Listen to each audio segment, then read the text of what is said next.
Alrighty, hello again everyone. I'm going to give you a tour of your character sheets and the combat tracker and that sort of thing. Most of you know how to use this already. Again, there are changes that I've made that you may not be used to. Here's how I have my table set up for myself to use. Of course, you can use the tabber and that sort of thing to give yourself some extra space as shown in the other video. So, alright, so I have, let's put this back to one. I have everyone in the combat tracker here and the sheets available.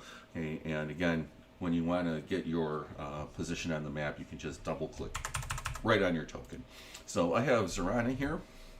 Okay, and one feature, of course, that you can see is that as opposed to what I posted in Discord and Foundry is the memory of your line of sight, right? The memory of places that you've been. You can see that it's all grayed out here behind Zorana, right? Remember, also we're fantasy grounds now, so if you want to move the map down around, you hold down your middle mouse button and move it, right? So you can zoom in, okay, to where you want to be. You can always center yourself, okay, by double clicking on your token as well. It'll put it in the middle of the map so that you can see. So I actually really like this memory better, and obviously let's move. Right, so if we move around up, we can't see the two who are around the corner, which I really actually like a lot. So, all right, so here we go.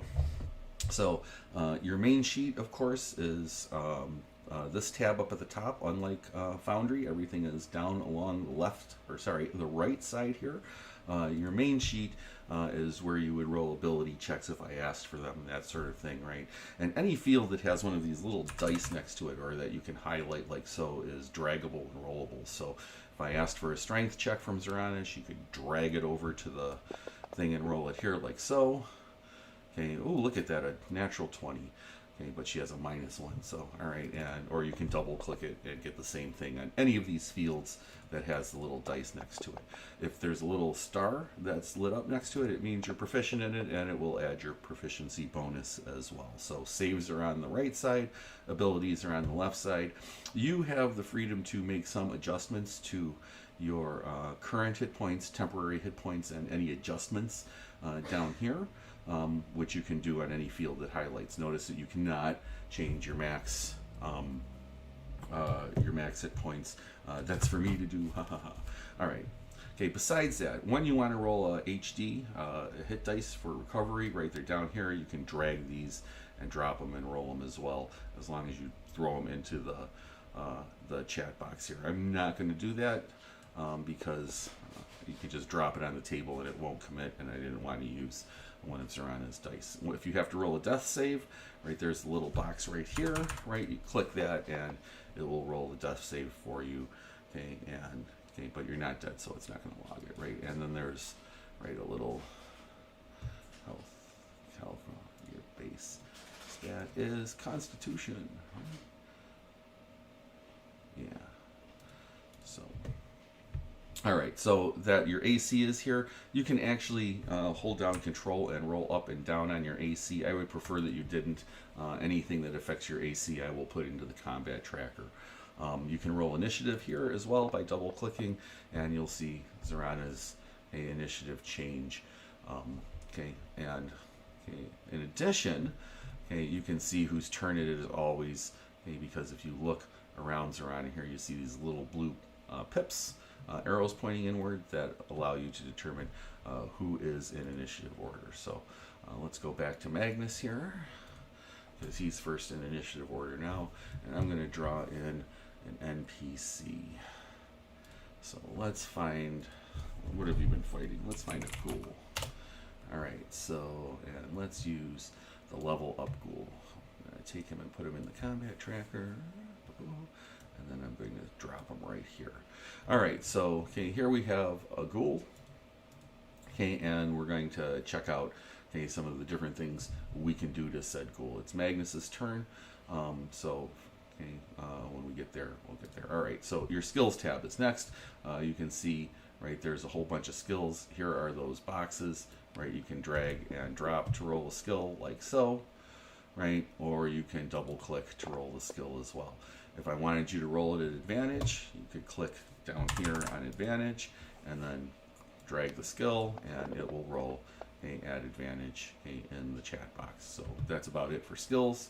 Abilities is mostly placeholder, right? As long as you hit a shield, right here it will open things up and you can see what all the optional spells are. This is nested upon nested information here that you can click to find out about each of your abilities and so forth, right? So those are all in here. Your languages spoken are here as well.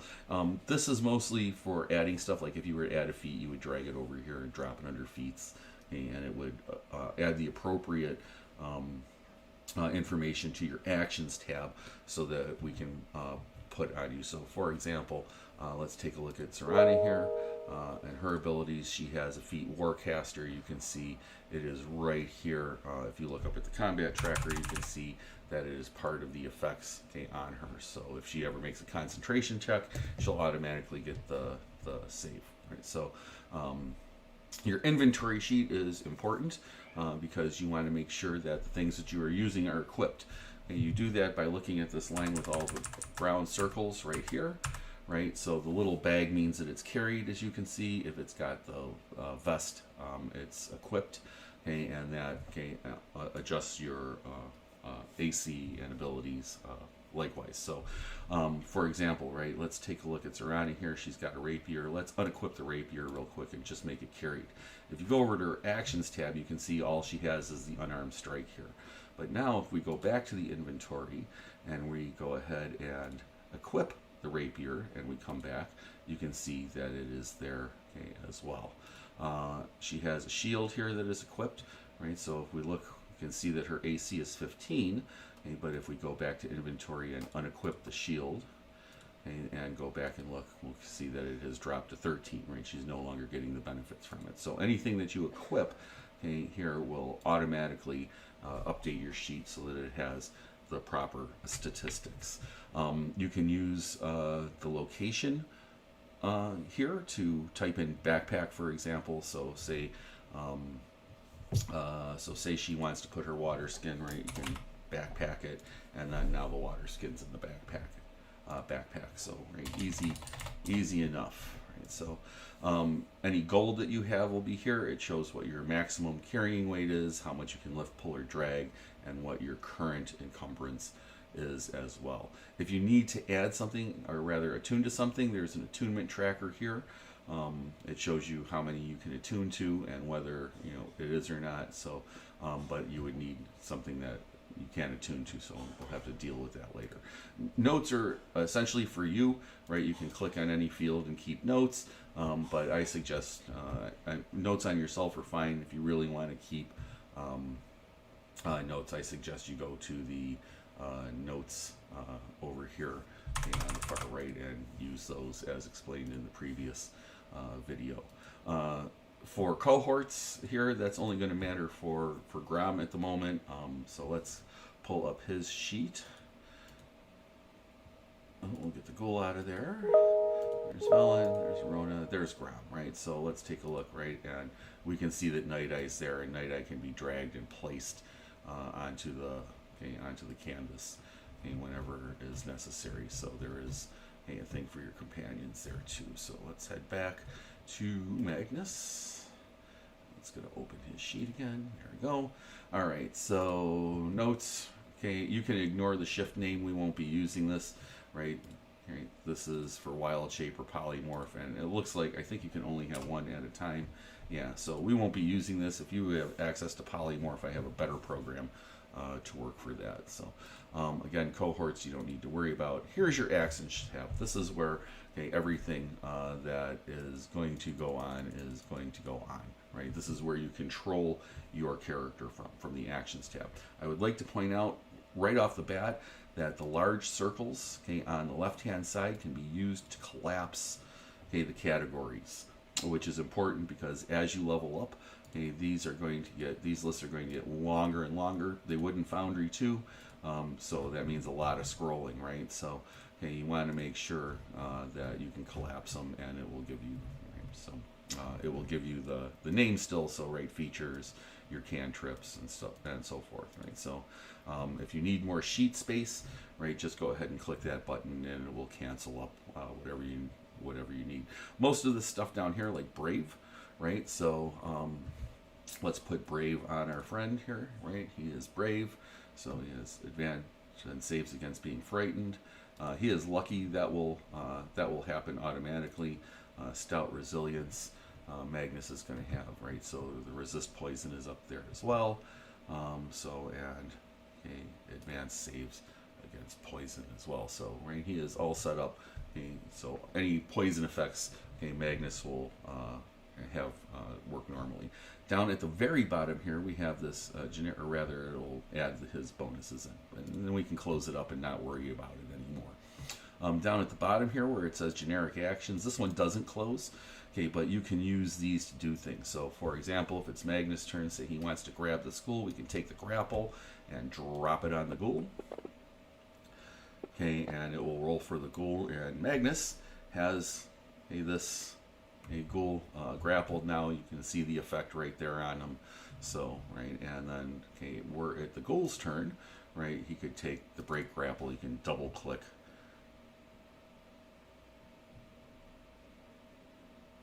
Right, and he's going to try and break this grapple. No grapple effect in combat. Oh, we still have Magnus here. So, all right. So I'm trying to do it for Magnus's sheet. Right. So here's the ghoul. The ghoul is trying to break out. Right. So double click on that. Right, and the ghoul tries to break out. Magnus automatically rolls his, and still manages to hold on to them. So, right, so you can use the ones that have the little highlighting on them, right? These are all active things, so you can like actively help somebody as well, right? So that they get advantage on their rolls, all kinds of things like that. Otherwise, if you want to dodge, you can click on this, right? And let's go back to Magnus. If Magnus wanted to dodge, he could double click on this, and it puts the dodge effect on Magnus for the one turn, right? So you can use those to do your basic actions down at the bottom. All right. So as far as spell casting and preparation are concerned, well, let's talk about fighting first. So it's Magnus's turn, right? He's got this ghoul between Peter and him, and he wants to stab it with his dagger, right? So here's another one of those fields with the dice, right? It lights up. You can do attacks in a couple of ways. You can take it and drag it and drop it on your target. Notice that it gets the advantage right away. You don't have to click advantage. It recognizes that this ghoul is flanked. That was a hit. And then you would take the damage from the dagger and drop it, and it will apply to our ghoul. You can see that now the ghoul has one blood drop, meaning that he's very lightly injured. Right. So additionally, if it has a bow like this next to it, it means it's a ranged weapon. If it has a bomb next to it, it is a thrown weapon. Other ways that you can do that, right? So another way to attack, is, and generally for targeting, you'll need to do this. If you hold the control button and left click, right, on something, it will target. And you can see I had the ghoul on here, so let's select Magnus over here, and let's get rid of the ghoul's targeting on himself. All right, so Magnus wants to target this ghoul. So it's his turn. You can see his token is highlighted, right? In this case, he would hold down the control button and click on the ghoul, and you can see the targeting come up around the ghoul. So, right, also, it says right in the combat tracker here that Magnus has targeted the ghoul, right? He can then take his dagger and just double click it, and it will go ahead and recognize that the ghoul is targeted, and hit it that way. And lastly, with the targeting, you could take it and drop it into the chat box and score a critical hit just like that, right? So it'll automatically calculate the critical damage. So if we take this over here and roll it, you can see the 2 dice, right? And that ghoul is now heavily damaged. It also shows you the distance between your target and you. So this little 5 will pop up, right? And you can see now that the ghoul is badly damaged. He's got 3 of these little blood things here. If he's below half his hit points, you will be able to see this little set of blood drops in the bottom pop up, which means he is bloodied or down to half his hit points. So I'm going to mess with the ghoul a little bit here. Let's give him his 22 hit points back. Actually, let's give him 500 hit points. Okay, so, and that's Magnus's turn. So I prefer to advance the combat tracker myself in Fantasy Grounds, so you will need to let me know in the chat when your turn is done. Gola done, finished, something like that, so that I know to advance instead of waiting. So, advance to Zorana here. So say Zorana wants to cast a spell. So we want to take a look at how spells are run here. I have a spell automation that works fairly well. And you can use it to do various things. First off, hey, the important buttons down here are the mode button, hey, and the actions button here, and then there's the upcast button as well. In the mode button, you can click from standard, hey, to preparation. Preparation is where you actually prepare your spells. Right? You have your spell slots up here. These will update normally when you level up. Okay, and then it has again feats. It has the features of the cleric here, the cantrip spells. All of these buttons are different things that they can do. The Sacred Flame, for example, right? This is level 1, level 2, so forth and so on. Let's change what this looks like. We're going to group them and then summary them. Let's go back to group. Right, so, right, and you would use these little checkboxes here to prepare your spells. Okay, and then you should not play from the preparation part of the sheet. Okay, you should either play from combat, which is the easiest thing to do because it's automated, okay, or you can play from standard. Okay, either way, let's put it on actions. Now, each of these buttons, right, that you can hover over are live. The one that looks like, okay, a little D20 is the cast button. So something that you need to cast that has multiple effects will be there. Sacred Flame is here, for example. So let's say that, let's step Zorana back a little bit here, and Zorana wants to target this ghoul too. Right, so I moved her back, she's targeted. She's going to cast a Sacred Flame at it. So let's put ourselves in combat.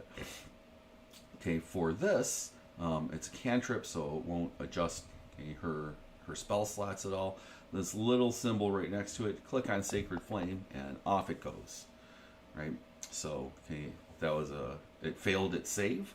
So Zorana could then click on the D8 Radiant, or she can drag it, click it, and drag it, and drop it on him. Either way, okay, it will work. Right, so there's one light damage. Click it again right here. You can do it this way. Okay, or of course you can take it, and since she has it targeted, you can drag it in there like so. Additionally, let's untarget this creature. All right, so now say Zorana didn't feel like targeting him, you could take Sacred Flame. Here's the cast button. Just take it and drop it on the ghoul. Okay, and again, he failed his save. You would take the first level damage, okay, and throw it in there, right, and it will apply to the ghoul. You can always tell if something's failed because, well, it's hidden behind here, but I'll change that up so that the position of it so you can see failures and stuff. That's my bad. So, right, so that's how you run spells. For example, let's say we wanted to cast Fairy Fire. I didn't want to do it there because I didn't target anybody. Notice I cast it though, so it used up the spell slot. Right, so if you use the combat tab, it will actually consume your spell slots appropriately. Otherwise, you have to keep track of your spell slots. Right, so if you run it from standard, right, and you drop down Fairy Fire here, right, here's all the different effects. You can run it this way, right, so say we're going to cast Fairy Fire, you would drop it there. Okay, he saves this time, but you would have to come up and click on this yourself, okay, to make sure that you're saving the spell slot. Let's go to combat. Now, when you're looking at your spells, okay, and anything, really anything in Fantasy Grounds, there's always this magnifying glass that's hanging out here to the right that's next to the shield that you use to drag and drop stuff. Okay, you can always click on that to drop things open, right? So if something needs to be edited, okay, it does it there. But if you drop it open, right, you can see all of the different effects, right? So if we were going to cast Bless, right, then we could use it from here.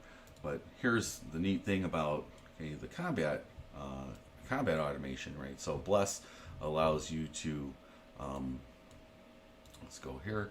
Right, Bless allows you to target up to 3 creatures of your choice. So if Zorana wants to give Velen, Peter, and Magnus a Bless spell, then we can hold control, click on Velen, click on Peter, click on Magnus, and then just click not on the effects button, okay, but on this button here for Bless, and it will go ahead, right, and it concentrates for her. And then if you take a look, it should apply everything to everybody else. Right? Well, I guess that one didn't work. So Bless Self, and then we can drag it and put it on everybody else. So I may change that so that it applies all of the effects right away. It has some trouble with stuff like Fairy Fire where it applies everything all at once. So, right, and so everybody has Bless and so forth. Right? And you can see that Peter has it here. Magnus has it here, right? So I will take care of a lot of some of the stuff behind the back. If the automation doesn't work, then I'll just go ahead and do the dragging and dropping from your sheets myself. So if something doesn't work, I'm not going to say, hey, find this on your sheet. I found that makes Fantasy Grounds pretty tedious. So if something doesn't work and apply right away, I'll go ahead and apply it myself. So you don't have to worry about it too much. Most of this stuff, okay, will just work right out of the box. Bless didn't just automatically put it on everybody because I actually had it set to stop so that it wouldn't do so. Let's get it. Magnus's Bless. There we go. So yeah, so that's basically how you run the character sheet. Most of your time will be spent on the Actions tab. When I do turn on the full automation, let's take a look at Fairy Fire. Actually, let's pop it open. Right, so Fairy Fire, it's actually one of the ones that you should probably never cast from the Combat tab, just because if I put on the full automation, it will apply all 3 of these. Likewise, Zorana's Sacred Flame here, let's pop it open so we can see.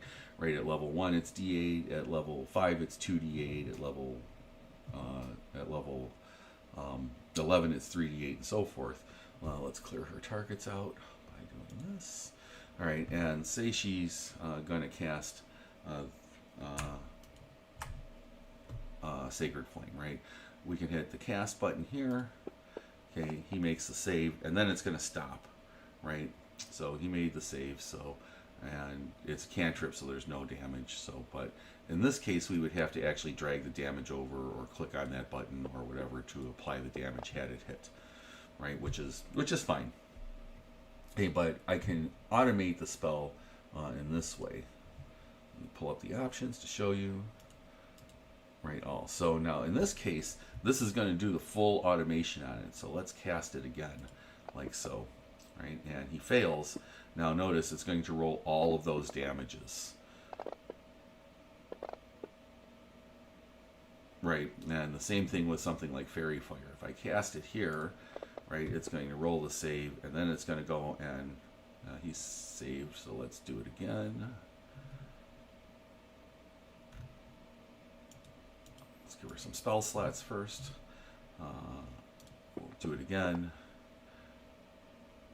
Oh, he keeps saving. What the hell?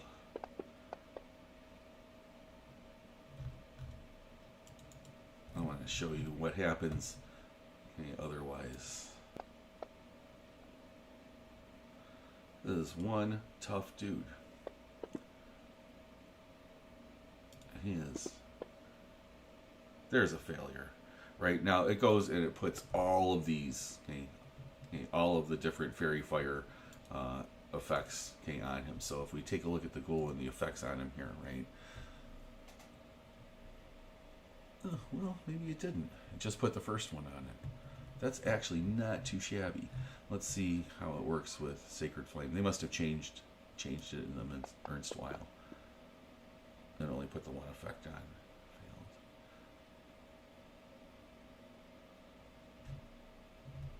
Alright, and you can see the failure there. So there's a little something going on with this. Some of the stuff is new, but anyway, that's basically how you run your sheet. For things that have multiple effects, you should actually pop them open, okay, and drag the save over, okay, and drop it on them like so. failed, and then we would drag this over and drop it on them too. So, but most of this should be run from the combat tab, and you can pop things open, again, using these magnifying glasses to the right. So for people who aren't familiar with Fantasy Grounds, I will certainly help you get through all of this. And of course, if you are familiar with Fantasy Grounds, again, this just might be a little bit different than what you're used to. So, but there is a quick view of the combat tracker and combat in your sheet from Fantasy Grounds as well. Bye, y'all.